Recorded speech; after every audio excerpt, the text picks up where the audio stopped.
கிழக்கு நியூஸ் நேயர்களுக்கு வணக்கம். நான் பத்ரி சேஷாத்ரி. இன்றைய தினம் கிட்டத்தட்ட 12,000 ஐடியில் வேலை செய்பவர்களுக்கு மிக மோசமான தினமாக விடிந்திருக்கிறது. காலை 6 மணிக்கு மின்னஞ்சல். ஆரக்கிள் நிறுவனம் உலகமெங்கும் 30,000 பேர்களை வேலையிலிருந்து நீக்கியிருக்கிறது. அதில் 12,000 பேர் இந்தியாவில் இருப்பவர்கள். இந்த மாஸ் லே ஆஃப் 31ஆம் தேதி அவங்க பண்ணியிருக்காங்க. பண்ணிவிட்டு 1ஆம் தேதியிலிருந்து அவ்வளோதான், இன்றுடன் உங்களுடைய வேலை முடிவடைந்தது அப்படின்ட்டு. காலையில் 6 மணிக்கு மின்னஞ்சல். நான் சொன்னதை கவனிங்க. சொல்லிவிட்டு ஸ்ட்ரெயிட்டாக அதில் டெர்மினேஷன், நோ ப்ரையர் நோட்டீஸ். இதை ஏற்கனவே இந்த மாதிரி ஒன்று நடக்கப் போகிறது அப்படின்னு கடந்த பல தினங்களாகவே ஒரு சில வதந்திகள் பரவிக்கிட்டு இருந்தது. அதுக்கு பிறகு இந்த திடீர் செயல்பாடு ஒன்று நடந்திருக்கு. இது பல பகுதிகள், ஆரக்கிள்ங்கிற அந்த மாபெரும் நிறுவனத்தோடைய பல்வேறு நாடுகளில் இது நடந்திருக்கு. முக்கியமாக இந்தியா, மெக்சிகோ. பாருங்களேன், 30,000ல் 12,000 வேலைகள் இந்தியாவில் போயிருக்கு அப்படின்ட்டு. ஓகே, கம்பெனி இன்னும் இதை அஃபீஷியலாக அக்செப்ட் பண்ணலை.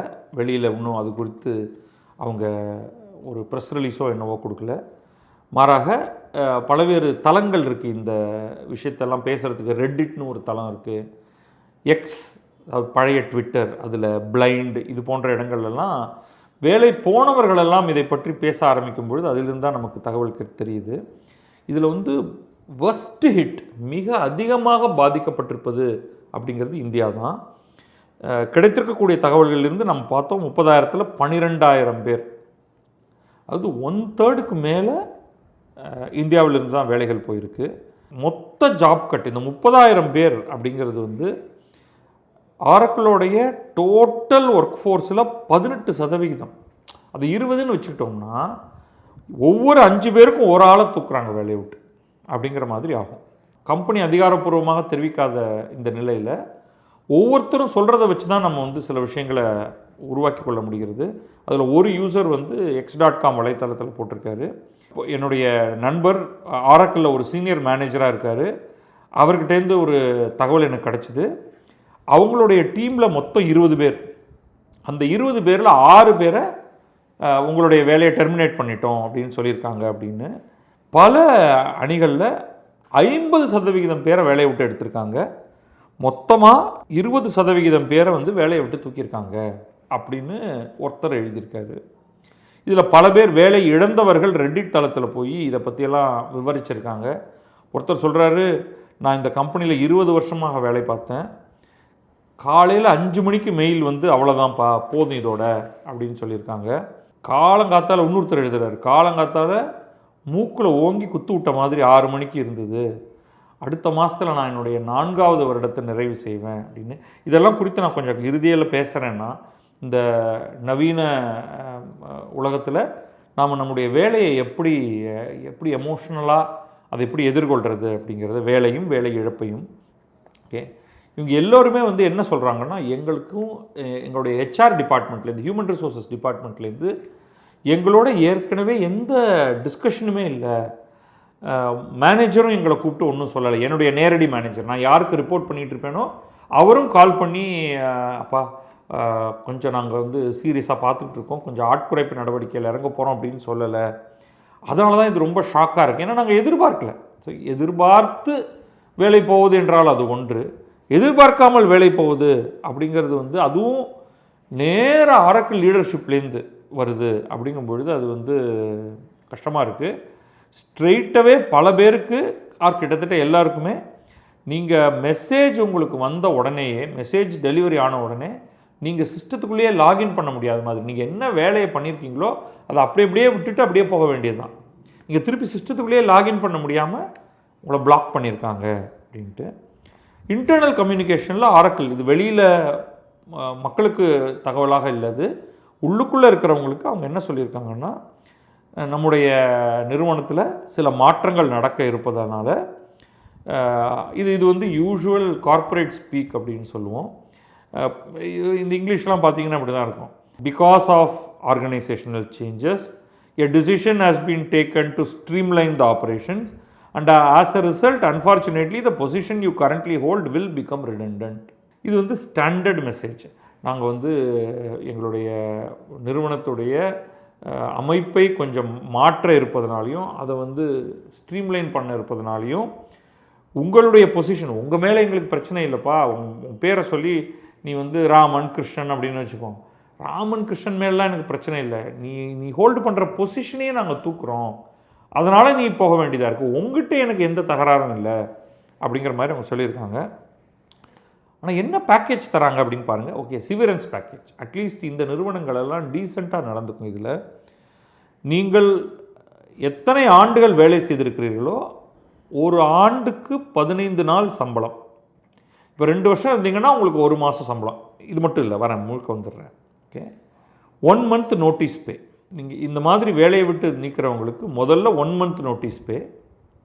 ஸோ இந்த மாதத்தானுக்கான சம்பளம் வந்துடும், ப்ளஸ் 1 மந்த், ப்ளஸ் குறைஞ்சபட்சம் நீங்கள் வந்து 2 வருஷம் இருந்தால் அதுக்கு 1 மாதம், 10 வருஷம் இருந்தால் 5 மாத சம்பளம், 20 வருஷம் இருந்தால் 10 மாத சம்பளம், ப்ளஸ் இந்த 1 மாத சம்பளம், லீவ் என்கேஷ்மெண்ட், கிராஜுவிட்டி. இப்போ கிராஜுவிட்டிங்கிறது வந்து நீங்கள் 4.5 வருஷத்துக்கு மேலே இருந்தீங்கன்னா யூஆர் எலிஜிபிள் ஃபார் கிராஜுவிட்டி, அதுவும் கிடைக்கும், plus 2 months salary top up. So குறைஞ்சபட்சம் நீங்கள் வந்து இந்த வருஷம்தான் வந்திருக்கீங்க அப்படின்னா, ஒரு ஆண்டு கூட முடியலன்னாலுமே உங்களுக்கு 3 மாத சேலரி. ஓகே, அதுக்கப்புறம் ஒவ்வொரு முடிந்த ஆண்டுக்கும் அரை மாத சம்பளம், ப்ளஸ் கிராஜுவிட்டி. நீங்கள் 4.5 வருஷத்துக்கு மேலே இருந்தீங்கன்னா கிராஜுவிட்டி. இதெல்லாம் இன்னொன்று அவங்க என்ன சொல்கிறாங்கன்னா, இது மட்டும் இல்லைப்பா, யாராவது இப்போ இதெல்லாம் கேட்டுட்டு வாலண்டரியாக நீங்கள் இன்றைக்கி குவிட் பண்ணுறீங்கன்னா உங்களுக்கும் இதெல்லாம் தரோம் அப்படின்னு சொல்லியிருக்காங்க. ஓகே, இதற்கு பிறகு இன்னும் 1 மாதம் கழித்து மேற்கொண்டும் வேலைகள் போகலாம் அப்படின்னு சொல்லியிருக்காங்க. இது வந்து அன்கன்ஃபர்ம்டு, அது அவங்க இண்டிகேட் பண்ணலை, உள்ளுக்குள்ளேருந்து சில தகவல்கள் கசிகின்றன. இப்போ என்ன காரணமாக இருக்கும் அப்படின்னா, இவர்கள் எல்லோரும் இந்த artificial intelligence infrastructure, data centre, அதிலெல்லாம் வந்து மிக கடுமையாக இவங்கெல்லாம் வந்து இன்வெஸ்ட்மெண்ட் பண்ண போகிறாங்க, முதலீடுகள் செய்ய போகிறாங்க. அதனால் அவங்க வந்து ஒட்டுமொத்தமாகவே ஆட்களை அதிகம் வேலைக்கு வைத்திருப்பது அப்படிங்கிறதை குறைத்து கொண்டு ஏஐ இன்ஃப்ராஸ்ட்ரக்சர்லையும் ஏஐ டேட்டா சென்டர்லையும் அவங்க வந்து அதை நோக்கி அவங்க தங்களுடைய ஒட்டுமொத்த முதலீட்டையுமே பிஸ்னஸையுமே அதை நோக்கி நகர்த்துற மாதிரி தெரியுது. இது வந்து அக்ராஸ் த இண்டஸ்ட்ரி நடந்திருக்கு. நம்ம ஏற்கனவே அமேசான் 2 லே ஆஃப் பண்ணது over a period of 3 months.